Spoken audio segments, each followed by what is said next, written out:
ನಮಸ್ಕಾರ. ರಾತ್ರಿ ಮಲಗಿದರೂ ನಿದ್ದೆ ಬರುವುದಿಲ್ಲವೇ? ಸಣ್ಣ ವಿಷಯವನ್ನು ಗಂಟೆಗಟ್ಟಲೆ ಯೋಚಿಸುತ್ತಾ ಕುಳಿತುಕೊಳ್ಳುತ್ತೀರಾ? ಆಚಾರ್ಯ ಚಾಣಕ್ಯರು ಹೇಳುತ್ತಾರೆ, ಅತಿ ಸರ್ವತ್ರ ವರ್ಜಯೇತ್. ಅತಿಯಾದ ಆಲೋಚನೆಯು ಸಮಸ್ಯೆಗೆ ಪರಿಹಾರ ನೀಡುವುದಿಲ್ಲ, ಬದಲಿಗೆ ಇಲ್ಲದ ಸಮಸ್ಯೆಯನ್ನು ಸೃಷ್ಟಿಸುತ್ತದೆ. ಇದು ನಿಮ್ಮ ಆತ್ಮವಿಶ್ವಾಸವನ್ನು ಕುಂದಿಸಿ ನಿಮ್ಮನ್ನು ಜೀವಂತ ಶವವನ್ನಾಗಿ ಮಾಡಬಲ್ಲದು. ಇಂದು ನಾವು ಈ ಮಾನಸಿಕ ಸುಳಿಯಿಂದ ಹೊರಬರುವ ಚಾಣಕ್ಯ ತಂತ್ರಗಳನ್ನು ತಿಳಿಯೋಣ. 1. ಕ್ರಿಯೆಯೇ ಅತಿ ಆಲೋಚನೆಗೆ ಮದ್ದು. Action is the antidote. ಚಾಣಕ್ಯರ ಮೊದಲ ಪಾಠ, ಕಾರ್ಯಾರಂಭೆ ಪ್ರವೃತ್ತಸ್ಯ. ನೀವು ಯಾವುದರ ಬಗ್ಗೆ ಅತಿಯಾಗಿ ಯೋಚಿಸುತ್ತಿದ್ದೀರೋ ಆ ಕೆಲಸವನ್ನು ಇಂದೇ ಆರಂಭಿಸಿ. ಖಾಲಿ ಮೆದುಳು ದೆವ್ವದ ಮನೆ. ನೀವು ಕೆಲಸದಲ್ಲಿ ಮಗ್ನರಾದಾಗ ಮನಸ್ಸಿಗೆ ಅನಗತ್ಯ ಆಲೋಚನೆಗಳಿಗೆ ಜಾಗವಿರುವುದಿಲ್ಲ. ಯೋಚಿಸುತ್ತಾ ಕುಳಿತರೆ ಬೆಟ್ಟದಂತೆ ಕಾಣುವ ಸಮಸ್ಯೆ ಕೆಲಸಕ್ಕಿಳಿದಾಗ ಕಲ್ಲಿನಂತೆ ಸಣ್ಣದಾಗಿ ಕಾಣುತ್ತದೆ. ವಿಶ್ಲೇಷಣೆ ಮಾಡುವುದನ್ನು ನಿಲ್ಲಿಸಿ ಅನುಷ್ಠಾನಕ್ಕೆ ತನ್ನಿ. 2.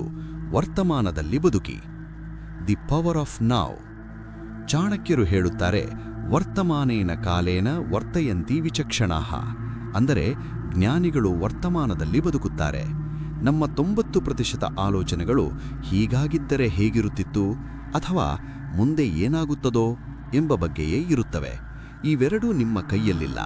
ನಿಮ್ಮ ಕೈಯಲ್ಲಿರುವುದು ಕೇವಲ ಈ ಕ್ಷಣ ಮಾತ್ರ.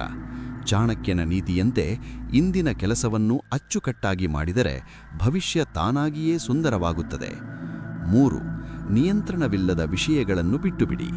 Letting go of uncontrollable. ಚಾಣಕ್ಯನ ಪ್ರಕಾರ ಜಗತ್ತಿನ ಎಲ್ಲವನ್ನೂ ನಿಯಂತ್ರಿಸಲು ಬಯಸುವುದು ಮೂರ್ಖತನ. ಜನರು ಏನು ಅಂದುಕೊಳ್ಳುತ್ತಾರೋ, ಫಲಿತಾಂಶ ಏನಾಗುತ್ತದೋ ಎಂಬುದು ನಿಮ್ಮ ಹತೋಟಿಯಲ್ಲಿಲ್ಲ. ನಿಮ್ಮ ಹತೋಟಿಯಲ್ಲಿರುವುದು ನಿಮ್ಮ ಶ್ರಮ ಮಾತ್ರ. ಚಾಣಕ್ಯರು ಹೇಳುತ್ತಾರೆ, ಪರಿಶ್ರಮದ ಮೇಲೆ ಮಾತ್ರ ನಿಮ್ಮ ಹಕ್ಕಿರಲಿ, ಫಲದ ಮೇಲಲ್ಲ.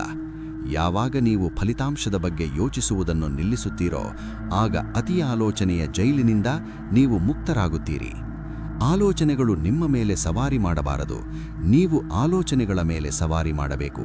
ಶಾಂತವಾಗಿರಿ, ಸಂಕಲ್ಪ ಮಾಡಿ, ಕಾರ್ಯಪ್ರವೃತ್ತರಾಗಿ. ನಿಮ್ಮನ್ನು ಕಾಡುತ್ತಿರುವ ಅತಿದೊಡ್ಡ ಆಲೋಚನೆ ಯಾವುದು? ಕಮೆಂಟ್ನಲ್ಲಿ ತಿಳಿಸಿ. ಸದಾ ಚಿಂತೆಯಲ್ಲಿ ಮುಳುಗಿರುವ ನಿಮ್ಮ ಗೆಳೆಯರಿಗೆ ಈ ವಿಡಿಯೋ ಶೇರ್ ಮಾಡಿ, ಅವರಿಗೆ ಧೈರ್ಯ ತುಂಬಿ. ಸಬ್ಸ್ಕ್ರೈಬ್ ಆಗಲು ಮರೆಯಬೇಡಿ. ನೆಮ್ಮದಿಯಾಗಿರಿ, ಗೆಲ್ಲುತ್ತಾ ಇರಿ.